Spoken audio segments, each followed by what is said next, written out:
அனைவருக்கும் வணக்கம். முன்னோர்கள் சாபம் இருக்குன்னு சொல்றாங்க, பித்திருக்களுடைய சாபம் இருக்குன்னு சொல்றாங்க. எனக்கு ஜாதகம் கிடையாது, ஆனால் எப்படி கண்டுபிடிக்கிறது அப்படின்னு நிறைய பேர் கேட்குறாங்க. உங்களுக்கு முன்னோர்கள் சாபம் இருந்தால் உங்கள் வீட்டில் அவர்களுக்கு திதி கொடுக்கணும் அப்படின்னு நினச்சா கண்டிப்பாக அது முடியாது. ஏதாவது தடங்கள் வந்துக்கிட்டே இருக்கும். பொதுவாகவே நம்ம வீட்டில் இறந்தவர்களுக்கு வருடம் திதி கொடுக்கறது, அதாவது திவசம் கொடுக்கறது நல்ல சிறப்பான பலனாக இருக்கும். சில பேர் 1 வருஷம் மட்டும் கொடுப்பாங்க, அதுக்கப்புறம் கொடுக்காம இருப்பாங்க. ஆனால் சில பேர் வருடம் அந்த திதி கொடுக்கணும்னு நினைக்கல, அவர்களுக்கு ஏதாவது ஒரு தடங்கள் வரும். ஒன்று கையில் பணம் இருக்காது, இல்லைனா ஏதாவது சந்தர்ப்ப சூழ்நிலை வீட்டில் செய்ய முடியாமல் இருக்கும், இல்லைனா வெளியூர் போயிடுவாங்க.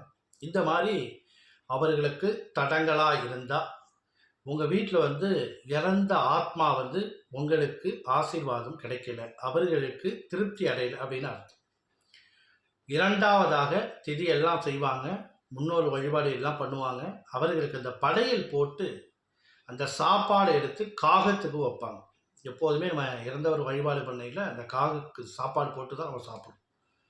அப்போ அந்த காகத்திற்கு வைக்கையில் அது கண்டிப்பாக அந்த சாப்பாடை எடுக்கவே எடுக்காது. நிறைய பேர் மதியம் வச்சு சாயந்தரம் 4 மணி 5 மணி வரையெல்லாம் அந்த காகம் எடுக்காமல் எங்களுக்கு ஃபோன் பண்ணுவாங்க, என்ன சாமி இன்னும் எடுக்கலை அப்படின்னு. இது மாதிரி இருந்தால் அவர்களுக்கு முன்னோருடைய சாபம் கடுமையாக இருக்குது, முன்னோருடைய ஆசீர்வாதம் அவர்களுக்கு கிடைக்கல அப்படின்னு அர்த்தம். வீட்டில் எந்த ஒரு காரியம் செய்தாலுமே தடங்களாக வரும். வீடு கட்டணும்னு நினைப்பாங்க, தடங்களாகும். இது மாதிரி தடைகள் நிறையா வந்தால் அவர்களுக்கு இந்த முன்னோர்கள் சாபம் இருக்குது, பித்தர்கள் சாபம் இருக்குது அப்படிங்கிற அர்த்தம். இது எப்படின்னா, ஜாதகம் இல்லாதவங்க, இப்போ ஜாதகம் இருக்கிறவங்க ஜாதகத்தை பார்த்தா கண்டுபிடிச்சிடலாம் பித்தர்கள் சாபம் இருக்குது அப்படின்னு. ஜாதகம் இல்லாதவர்களுக்கு இது மாதிரி தடைகளாக இருந்தால் அவர்கள் அந்த பித்திரு சாபம் வீட்டில் இருக்குது அப்படிங்கிறத கண்டிப்பாக நம்ம தெரிஞ்சுக்கலாம். நன்றி, வணக்கம்.